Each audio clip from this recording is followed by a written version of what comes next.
അവരോടൊപ്പം ഇന്ന് ചെല്ലുമോ? ചെല്ലുന്നതിന് നമുക്കെന്താ തടസ്സമില്ല, ചെല്ലും എന്നുള്ളതാണ് നമ്മൾ ചർച്ച ഇവിടെ അവസാനിപ്പിക്കുന്നത്.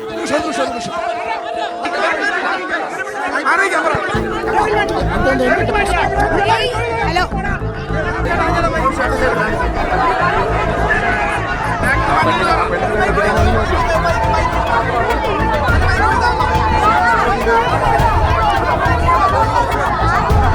ഇവിടെ നിൽക്കുന്ന എല്ലാവർക്കും വേണ്ടി ഒരു കാര്യം പറയാണ്.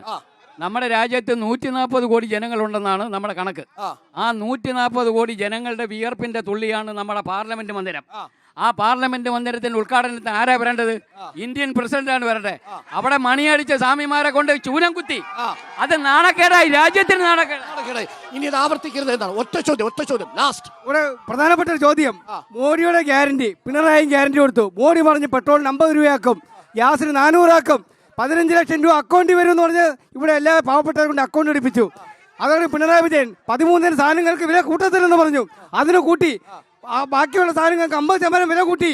അതോടൊപ്പം തന്നെ കേരളത്തിൽ നടക്കുന്ന അക്രമങ്ങളും അനീതികളും പിടിച്ചുപറികളും നിയന്ത്രിക്കുവാൻ കഴിയാതെ ആഭ്യന്തരമന്ത്രി പരാജയപ്പെട്ടു. ഇവിടെ സിദ്ധാർത്ഥന്മാരുണ്ടായിക്കൊണ്ടിരിക്കുന്നു. അതിനെന്താണ് മറുപടി? ശ്യാംകുമാർ, എല്ലാവർക്കും 1 മിനിറ്റ് വീതം, വളരെ പെട്ടെന്ന് മറുപടി. 1 മിനിറ്റേ ഉള്ളൂ സമയം, ഞാൻ കൂടുതൽ അനുവദിക്കില്ല. ഒരുപാട് ചോദ്യങ്ങൾ ചോദിച്ച സമയമില്ല. ഈ ഇലക്ഷന് മുന്നോടിയായി മറ്റ് സ്റ്റേറ്റുകളിലും തെരഞ്ഞെടുപ്പ് നടക്കുന്നുണ്ട്. അരുണാചൽ പ്രദേശിൽ മുഖ്യമന്ത്രി പ്രേമ ഖണ്ഡു അടക്കം 10 MLA-മാർ എതിരില്ലാതെ തെരഞ്ഞെടുക്കപ്പെട്ട വാർത്ത ഞാൻ നിങ്ങളെ അറിയിക്കുക. അവിടെ ഒരു സ്ഥാനാർത്ഥിയെ നിർത്താൻ പോലും ഈ 2 പാർട്ടികൾക്കും കഴിഞ്ഞിട്ടില്ല. പ്രതിപക്ഷ മുക്ത ഭാരതം അത്ര വലിയ നല്ല കാര്യമല്ല സാർ. പ്രതിപക്ഷം വേണ്ടേ? ഞാൻ ചോദിക്കുന്നത്, മത്സരിക്കട്ടെ. എന്തുകൊണ്ട് യെച്ചൂരി മത്സരിക്കുന്നില്ല? ആരാട്ട് മത്സരിക്കുന്നില്ല? വൃന്ദ മത്സരിക്കുന്നില്ല? ഇവിടെ യെച്ചൂരി വന്ന് കോയമ്പത്തൂരിൽ വന്ന് ആർക്ക് വേണ്ടി വോട്ട് പിടിക്കും? കോൺഗ്രസിന് വേണ്ടി വോട്ട് പിടിക്കും. അതെ. പാലക്കാട് വന്ന ആർക്ക് വേണ്ടി പിടിക്കും? CPM-ന് വേണ്ടി. തിരിച്ച് MLA പറഞ്ഞു 15-ാം തീയതിക്ക് മുമ്പ് 2 ഗഡു സാമൂഹ്യ സുരക്ഷാ പെൻഷൻ കൊടുക്കും. അപ്പോഴും 5 ഗഡു അവധി ബാക്കിയുണ്ട്.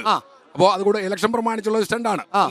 രണ്ടാമത്തേത്, ഇവിടെ പലരും പറഞ്ഞു മോദിയെ പുകഴ്ത്തി MP എന്ന്. ഇവിടെ ഞാനേ മേരെ പ്യാരെ ദേശവാസിയും എന്ന് കേട്ടാ ചിരിക്കുമായിരുന്നു. പിന്നെ ചിരിച്ചിട്ടുള്ളത് നമ്മുടെ മുഹമ്മദ് റിയാസിന്റെ മോദിയെ പുകഴ്ത്തിയുള്ള സംസാരം കേട്ടപ്പോഴാണ്. അപ്പോ മുഹമ്മദ് റിയാസ് മോദിയെ പുകഴ്ത്തിയാൽ അത് 2 മന്ത്രിമാർ, ഒരു പ്രധാനമന്ത്രിയും മന്ത്രിയും തമ്മിലുള്ള തർക്കം, ഇടപാടുകൾ. എന്നാൽ ഒരു MP ആ MP-യെ വിളിച്ച് അദ്ദേഹത്തിന്റെ പാർലമെന്റിലെ ഇടപെടലുകൾ കണ്ടുകൊണ്ട് അദ്ദേഹത്തെ വിളിച്ചൊരു ഭക്ഷണം കൊടുത്താൽ അത് രാഷ്ട്രീയത്തിൽ ചേരാൻ പോകുന്നു. ഇവിടെ രാജേന്ദ്രൻ എപ്പോഴും പൂട്ടിയിട്ടിരിക്കുക. മറുപടി നൗഷാദ്. കൊല്ലം മണ്ഡലത്തിൽ താങ്കൾ ഈ തീരദേശ മേഖല സന്ദർശിക്കുമോ എന്ന സ്ട്രൈറ്റ് ക്വസ്റ്റ്യൻ.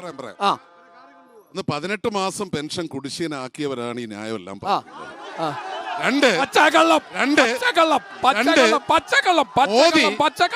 ബിജെപി സംഘപരിവാർ സംഘടന ആണോ അല്ലയോ?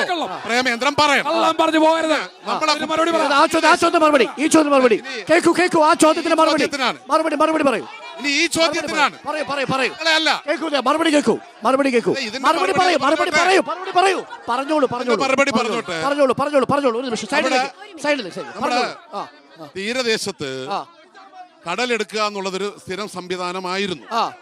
അതില് 1-ാം ഘട്ടം എന്നുള്ള തരത്തിൽ നമ്മൾ 23 കോടി രൂപ ചെലവഴിച്ച് അങ്ങ് താന്നി മുതൽ ഇവരുടെ സ്ഥലം വരെയുള്ള സ്ഥലത്ത് പുലിമുട്ട് പണിതു. ഇപ്പൊ സ്വാഭാവികമായിട്ട് ആ പ്രദേശത്ത് ഒഴിവായി. പക്ഷെ ഇങ്ങോട്ടേക്ക് തള്ളല് വന്നു. ഇവർക്ക് ബുദ്ധിമുട്ടുണ്ട് എന്നുള്ളതൊരു യാഥാർത്ഥ്യമാണ്. അത് പരിഹരിക്കാൻ ഇവര് പറയുന്നത് ചെന്നില്ലേ?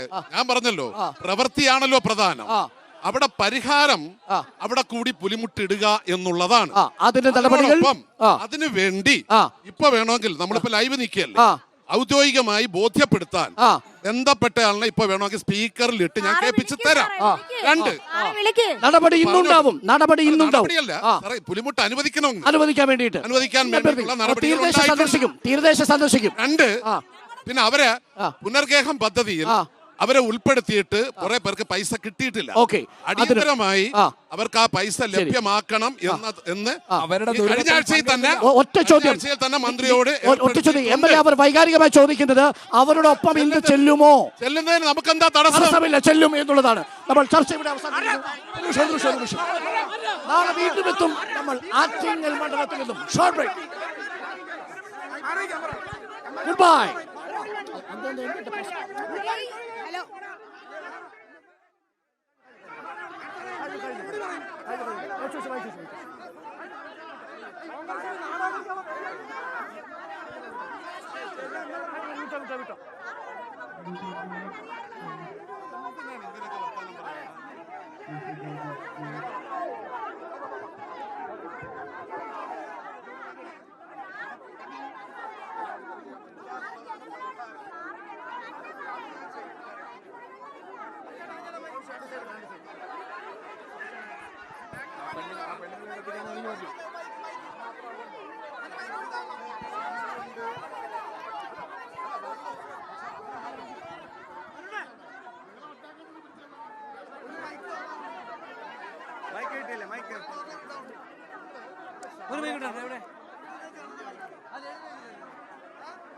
ഒരു ബൈക്ക് ഉണ്ടായിരുന്നു.